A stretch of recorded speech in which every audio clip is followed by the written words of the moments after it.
ప్రస్తుతం నేను బీఆర్కే భవన్లో ఉన్న ఏదైతే కాళేశ్వరం కమిషన్ ఆఫీసు ఇక్కడే ఉంది. కొద్దిసేపటి క్రితమే బీఆర్ఎస్ సీనియర్ లీడర్ అప్పటి ఆర్థిక శాఖ మంత్రి ఏదైతే కాళేశ్వరం కడుతున్నప్పుడు ఆర్థిక శాఖ మంత్రి హరీష్ రావు ఉన్నారో కాళేశ్వరం కమిషన్ ఎదుట కొద్దిసేపటి క్రితమే హాజరు కావడం జరిగింది.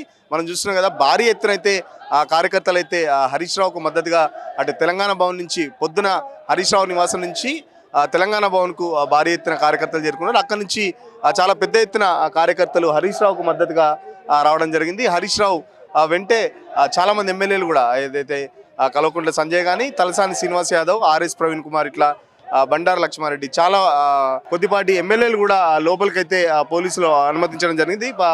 పోలీసులు కూడా చాలా పెద్ద ఎత్తున ఇక్కడ బందోబస్తు అయితే ఏర్పాటు చేసడం జరిగింది. ఎక్కడి కార్యకర్తలు ఎవరు రాకుండా మొత్తం బ్యారిగేడ్ వ్యవస్థ అయితే ఏర్పాటు చేశారు. సో చాలా పెద్ద ఎత్తున ఇక్కడ కార్యకర్తలు రావడంతో ట్రాఫిక్ జామ్ కూడా చాలా వరకు జరిగింది. సో ఇప్పుడే ఇట్లా ఉంటే ఒకవేళ కేసీఆర్ ఎల్లుండి కనుక వస్తే ఎలా ఉంటుందని చెప్పేసి కూడా పోలీసులు ఒక రిహార్సల్స్ కూడా చేశారని చెప్పుకోవచ్చు. ఎందుకంటే మొత్తం ఇటు పక్కనే జిహెచ్ఎంసీ ఆఫీస్ ఉంటుంది. వాహనాలు కూడా ఎవరైతే జిహెచ్ఎంసీ ఆఫీస్కి సంబంధించి ఎవరైనా ఎంప్లాయీస్ కానీ ఎవరైనా వస్తే ఐడి కార్డ్స్ చూసి అయితే పంపించడం జరుగుతుంది. కార్యకర్తలు కానీ ఇంకా ఎవరిని లోపలికి అయితే అలౌ చేయని పరిస్థితి. మొత్తం గేట్స్ అన్ని క్లోజ్ చేశారు. బీఆర్కే భవన్ ప్లస్ అటు జిహెచ్ఎంసీ మొత్తం చాలా క్షుణ్ణంగా చూసి ఒక్కొక్కరిని అయితే పంపించడం జరుగుతుంది.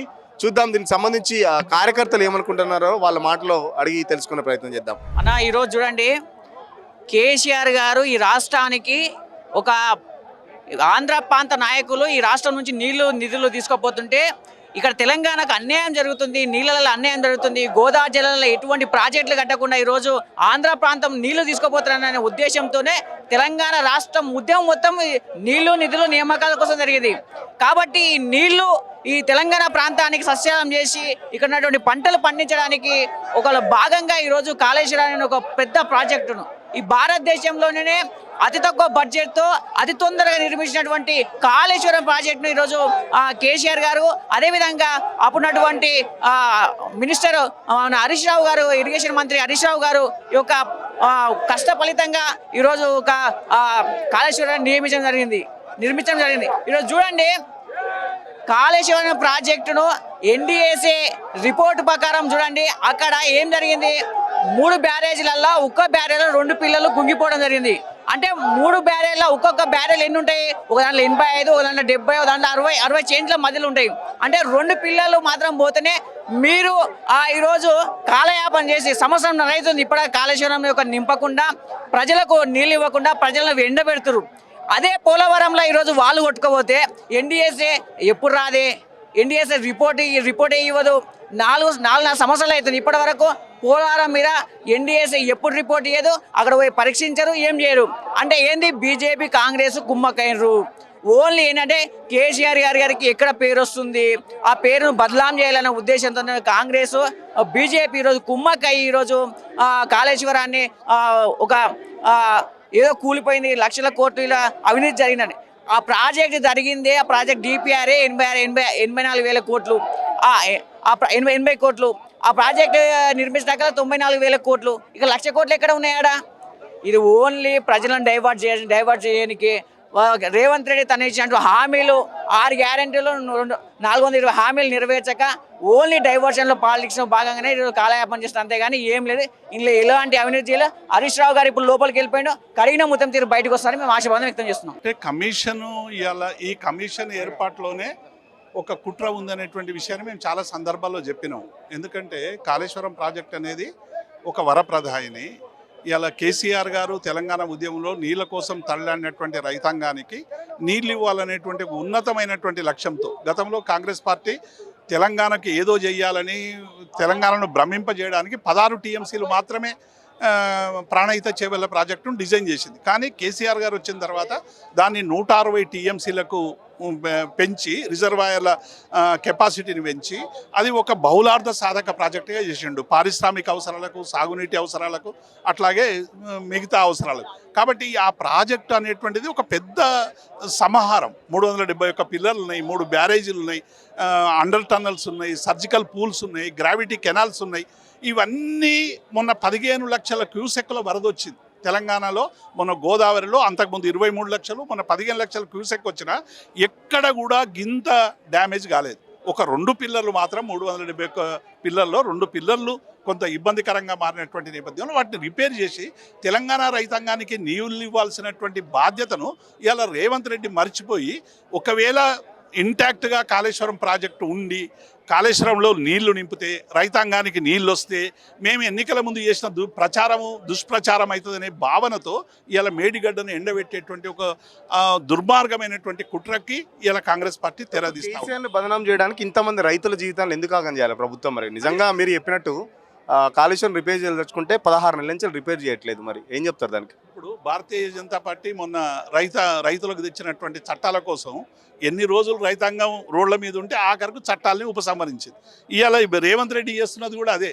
ఇవాళ కాళేశ్వరం కింద ఉన్న రైతాంగం అంతా మాకు నీళ్లు కావాలి, కేసీఆర్ నీళ్ళు ఇచ్చిండు, మీరు నీళ్ళు ఇయ్యక ఎందుకు పెడుతున్నారు? ప్రాజెక్ట్ అనేది ప్రభుత్వం కట్టింది, అది ఎవరో ప్రైవేట్ కంపెనీలు కట్టినవి కావు. కాబట్టి వాటికి రిపేర్ చేసి నీళ్ళు ఇవ్వాల్సినటువంటి బాధ్యతను మర్చిపోవడం వల్ల ఇవాళ కాంగ్రెస్ పార్టీ మీద విపరీతమైనటువంటి ఆగ్రహం పెరుగుతూ ఉంది గ్రామీణ ప్రాంతాల్లో. ఇప్పటికైనా కాంగ్రెస్ పార్టీ చేయాల్సిందేంది, ఆ రెండింటికి రిపేర్ చేయండి. ఎవరైనా టెక్నికల్గా అక్కడ ఏమైనా ఇబ్బందులు వచ్చినా, లేకుంటే ఎగ్జిక్యూషన్ ఏజెన్సీలో లోపాలున్నా, లేకుంటే ఇంకో లోపాలున్నా మీరు ఆ చర్యలు ఎన్డీఎస్ఏ కూడా చాలా క్లియర్గా చెప్పింది. 2.3 పేరాలో ఎన్డీఎస్ఏ ఏం చెప్పిందంటే మీరు ఈ బ్యారేజీని ముందు రిస్టోర్ చేయండి, తెలంగాణ రైతాంగానికి నీళ్ళు ఇవ్వండి అని చాలా స్పష్టంగా చెప్పినటువంటి అంశాన్ని మనం చూసినాం.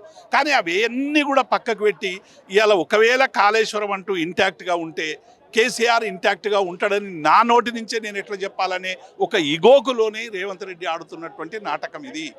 మాకు హరీష్ రావుని కమిషనర్ పిలిచిండు కదా, వీరునిలాగా పోయి ధీరునిలాగా వస్తాడు. అర్జునుడు పాండవుల్లో అర్జునుడు ఎంత బలమో తెలంగాణలో హరీష్ రావు మాకు అంత బలం. హరీష్ రావుకి ఏమి కాదు పోయినా ఇవాళ హరీష్ రావు మనకు తెలంగాణ కాంగ్రెస్ ప్రభుత్వం వచ్చింది, తెలంగాణ హరీష్ రావు పేరు చాలా మోగుతలేదు కదా.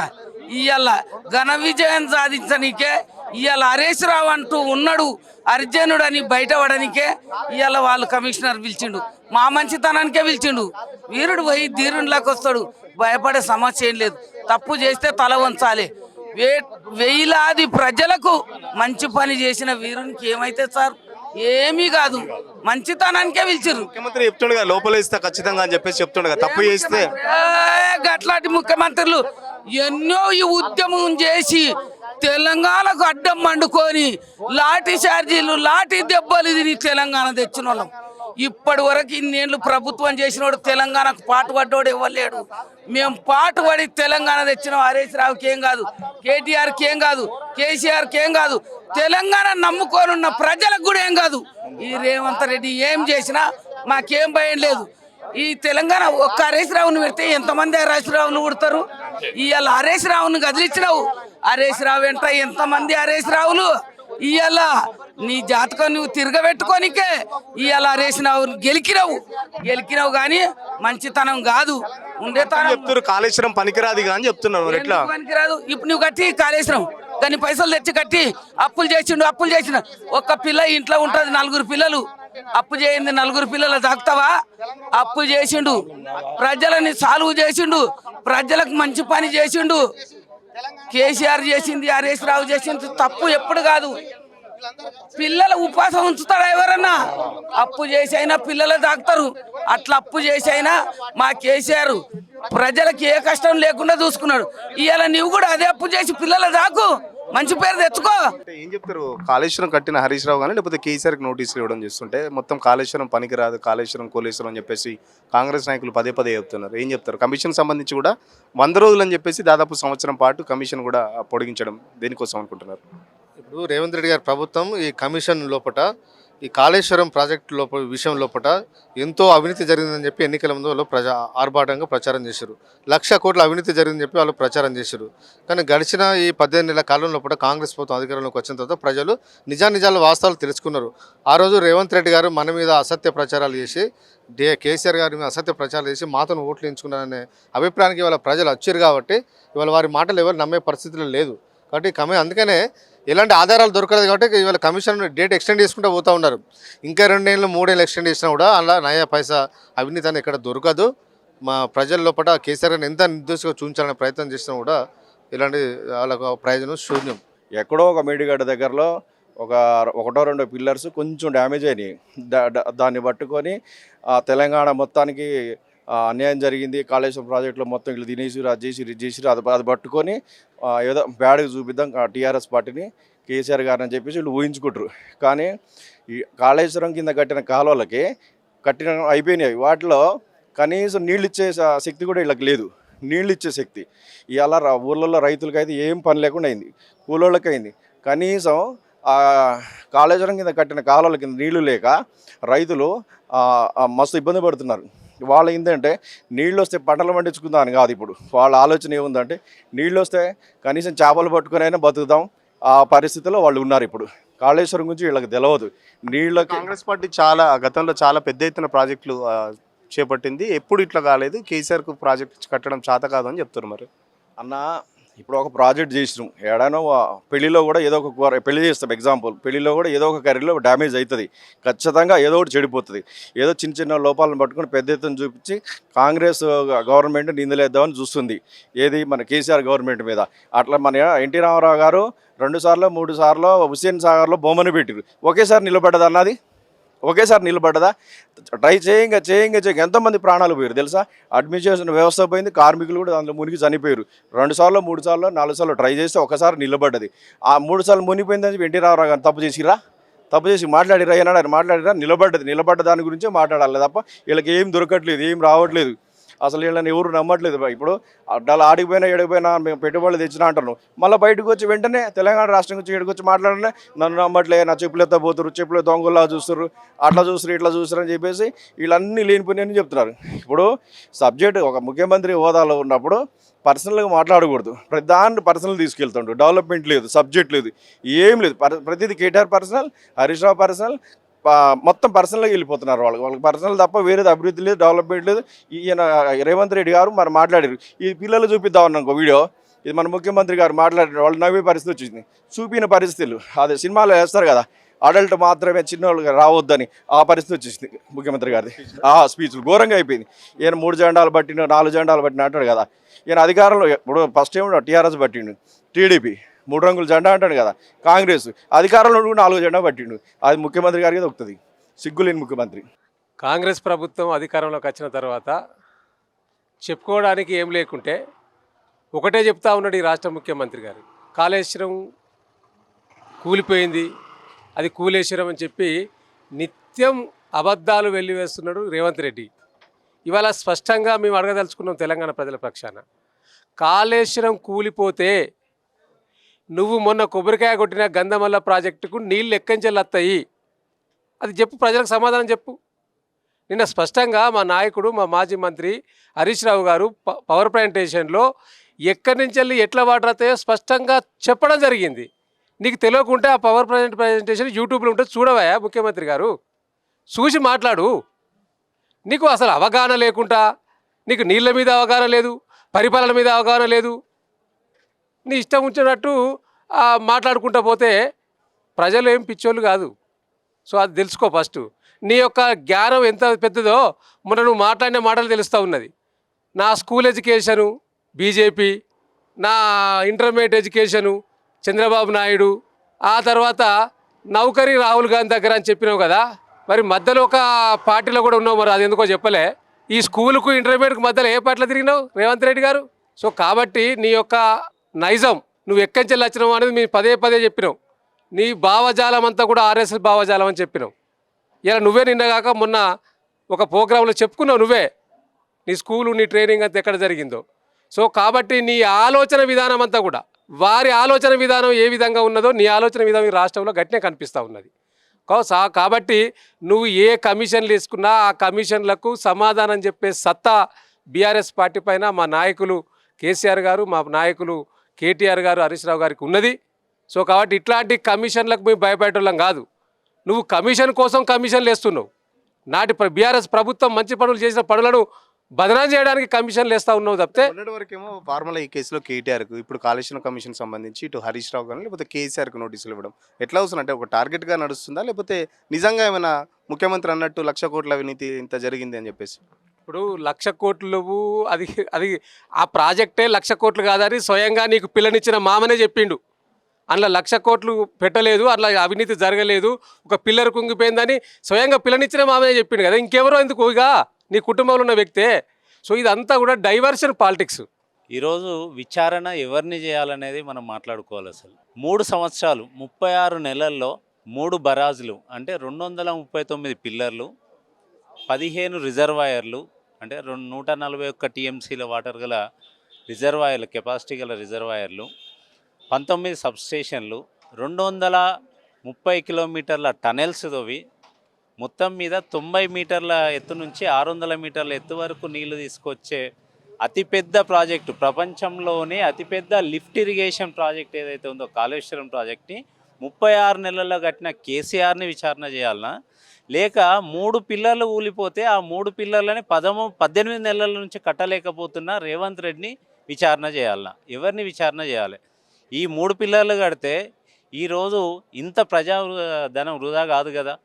కాబట్టి నేను అంటున్నా, రేవంత్ రెడ్డిని ఫస్ట్ విచారణ చేయాలి. ఎందుకు 3 పిల్లర్లు కట్టలేకపోతున్నాడు? 3 సంవత్సరాల్లో ఇన్ని కట్టిన కేసీఆర్, అదే సీఎం రేవంత్ రెడ్డి ఎందుకు 3 పిల్లర్లు కట్టలేకపోతున్నాడు? అంటే దీని వెనక రాజకీయ దురుద్దేశం ఉంది. కావాలని దాన్ని ఆపి ఏదో కొన్ని పొలాలు ఎండబెట్టి కాళేశ్వరం మొత్తం పనికి రాకుండా పోయిందని చెప్పే ప్రయత్నం చేస్తున్నారు. కానీ కాళేశ్వరాన్ని పూర్తిగా వాడుతున్నారు. నిన్నగాక మొన్న యాదగిరిగుట్ట పోయి అక్కడ గంధమల్ల రిజర్వాయర్కి నీళ్ళు తీసుకొస్తామని మాట్లాడుతున్నారు. గంధమల్ల రిజర్వాయర్కి నీళ్ళు ఎటు నుంచి వస్తాయి? కాళేశ్వరం నుంచే వస్తాయి. అంటే కాళేశ్వరం ఉంటేనే కదా అక్కడికి వచ్చేది. కాబట్టి ఇది కంప్లీట్గా పూర్తిగా రాజకీయం కోసం చేసే కమిషన్ తప్ప, రాజకీయ కమిషన్ ఇది, పొలిటికల్ కమిషన్ తప్ప వేరేది ఏం లేదు. ఖచ్చితంగా కాళేశ్వరం లేకుండానే మంత్రులు పక్కన చెప్తున్నారు, కాళేశ్వరం లేకుండానే మేము వచ్చిన తర్వాత దాదాపు లక్షల ఎకరాల్లో పంట పండిందని చెప్పేసి రైతులు చాలా హ్యాపీగా ఉన్నారని కూడా చెప్తున్నారు. మరి 2014 ముందు కాంగ్రెస్ పార్టీ ఉన్నది కదా, 2014 తర్వాత బీఆర్ఎస్ పార్టీ వచ్చింది. 2014 ముందు 69 లక్షల ఎకరాలు పండింది అనేది మేము చెప్పేది కాదు, రికార్డ్స్ ఉన్నాయండి. కేంద్ర ప్రభుత్వం రాష్ట్ర ప్రభుత్వ రికార్డులు ఉన్నాయి. 69 లక్షల ఎకరాలు పండిన నుంచి ఈరోజు 1,29 లక్షల ఎకరాలకు ఎట్లా వచ్చింది? ఆ రోజు 69 లక్షల ఎకరాలకి నికరంగా నీళ్ళు అందించినప్పుడు ఈరోజు 1,29 లక్షలకి ఎట్లా వస్తుంది? అంటే కేసీఆర్ గారు చేసిన పాలనలో వచ్చిన మిషన్ కాకతీయ కానీ, లేకపోతే కాళేశ్వరం ప్రాజెక్టు కానీ, ఇతర ప్రాజెక్టులు కానీ, సీతారామ ప్రాజెక్టు కానీ, అన్ని ప్రాజెక్టుల ద్వారా వచ్చిన నీళ్ళే. స్థిరీకరణ జరిగింది. మీరు వడ్లు వండినాయి, ఎంత వండినాయి? అంతకుముందు ఎంత? 69 లక్షల టన్నులు వండేది ఈరోజు 3 కోట్ల టన్నులు వండినాయి కదా. అంటే ఈ 2 సంవత్సరాల్లోనే వండలే కదా. మీరు రాకముందే 3 కోట్ల టన్నులు వండినాయి. మీరు వచ్చిన తర్వాత ఎంత పెరిగింది? మరి 2 సంవత్సరాలు ఎంత పెరిగింది?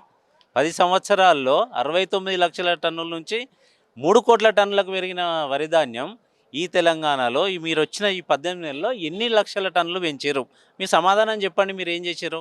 అసలు మీరు ఏం చేశారు? ఒక రిజర్వాయర్ కట్టిరా, ఒక కాలువ దవ్విరా, లేకపోతే ఒక చెక్ డ్యామ్ కట్టిరా?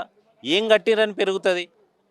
పూర్తి అసత్యాలు ఏంటంటే గోబెల్స్ ప్రచారం చేయడం మొత్తమే పోయింది. ఏం లేదు, ఈ ప్రజాధనం అంతా వృధా చేసిరని కేసీఆర్ గారి మీద నింద చేయడం తప్ప నిజంగా ఈరోజు ఒకసారి మనం మాట్లాడుకుంటే రేవంత్ రెడ్డి గారు వచ్చిన తర్వాత ఏం జరిగింది? అరాచకాలు, దందాలు, డబ్బుల సంచులు, మూటలు ఢిల్లీ పంపడం తప్ప ఒక్కటన్నా చేసిరా? తెలంగాణ ప్రజలకు ఏమైనా చేసిరా? పథకాలు మీరు చెప్పిన 6 గ్యారంటీలు ఏమైనా అమలు చేసిరా? ఏం చేసిరని మీరు మాట్లాడుతున్నారు. కాబట్టి ఏం చెయ్యలేరు. కాబట్టి ఇలాంటి విచారణలు చేసుకుంటా కాలం వెళ్ళాలి తప్ప వేరే ఉద్దేశమే లేదు. కాంగ్రెస్ కమిషన్ ఇది పూర్తిగా కాంగ్రెస్ కమిషన్ల పేరు మీద ఈ ప్రభుత్వాన్ని గడిపి కాలం వెళ్ళబుచ్చుకోవాలి. మళ్ళీ 4 ఓట్లు అడగాలి. రేపు లోకల్ బాడీ ఎలక్షన్లో ఓట్లు అడగడానికి ముఖం లేక, ఏం చేసినామో చెప్పే ముఖం లేక కేసీఆర్ గారిని, హరీష్ రావు గారిని, ఇట్లా రేపు కేటీఆర్ గారిని రకరకాల కమిషన్ల పేరు మీద ఎంక్వైరీలు చేసుకుంటా మీడియాలో ప్రచారం చేసి మా మీద బురద జల్లే ప్రయత్నం చేస్తున్నారు. చెప్తున్నారు గడిల పాలన బద్దలు కొట్టిన ముఖ్యమంత్రి కావాలనుకున్నా, ఆయన గద్దె దించాలనుకున్నా దించినా అని చెప్తుండు. 6 గ్యారెంటీలతో పాటు 7వ గ్యారెంటీ కూడా స్వేచ్ఛ, ఏదైనా ప్రజలు స్వేచ్ఛగా చెప్పొచ్చు అని చెప్తుంది. నిజంగా పరిస్థితి ఉందా? మరి ఏదైనా స్వేచ్ఛగా చెప్పొచ్చు అంటే 10 సంవత్సరాల కేసీఆర్ గారి పాలనలో ఎన్ని సోషల్ మీడియా కేసులు అయినాయి? రేవంత్ రెడ్డి 18 నెలల పాలనలో ఎన్ని కేసులు అయినాయి? మా మీద మాట్లాడితే కేసు మేం కాదు, ప్రజలు మాట్లాడుతున్నారు. మీరు మాకు ఈ హామీ ఇచ్చారు, ఈ హామీ ఎందుకు నెరవేరలేదు? రైతు రుణమాఫీ ఎందుకు కాలేదు? రైతు బంద్ ఎందుకు ఇవ్వలేకపోతున్నారని అడిగితే ఆ వీడియోలు పెట్టిన మా సోషల్ మీడియా సైనికుల మీద కేసులు పెడుతున్నారు. ఇది ప్రజాస్వామ్యం. వాళ్ళు చెప్పి ఏడో గ్యారెంటీ ఇదేనా? హైడ్రా ఇల్లులు కూలగొడుతున్నారు. పాపం ఎట్లా రాత్రికి రాత్రి ఇల్లులు కూలగొడితే వాళ్ళు మొత్తుకుంటే వాళ్ళ మీద కేసులు పెట్టడం, ఆ వీడియోలు పెట్టిన వాళ్ళ మీద, వాటి గురించి మాట్లాడిన యూట్యూబ్ ఛానల్ జర్నలిస్టుల మీద కేసులు పెట్టడం, ఇదే వాళ్ళు చెప్పి గ్యారంటీయా ప్రజాస్వామ్యం అంటే? ఇట్లున్నది వాళ్ళ పాలన. ఇవన్నీ కనపడుతున్నాయి కదా, ప్రజలందరూ అనుభవిస్తున్నారు, చూస్తున్నారు, వాళ్ళు చెప్పినవన్నీ చూస్తున్నారు. రేపు పొద్దున ఎన్నికలు వచ్చినప్పుడు అవన్నీ కూడా చూపిస్తారు. ఎవరు ప్రజలు మాట్లాడరు. ఎన్నికల సమయం వచ్చినప్పుడు ఎన్నికల ద్వారా ఖచ్చితంగా సిద్ధంగా ఉన్నాం, అన్నిటికీ రెడీగా ఉన్నాం. ఈరోజు మేము కాదు చెప్పేది, వాళ్ళ సర్వేలు చేయించుకుంటేనే వాళ్ళకి తెలుస్తుందట. ఈరోజు ఎలక్షన్ పెడితే 90 సీట్లతో బీఆర్ఎస్ గవర్నమెంట్ వచ్చే పరిస్థితి అని కాంగ్రెస్ సర్వేలో చెప్తున్నాయట వాళ్ళు.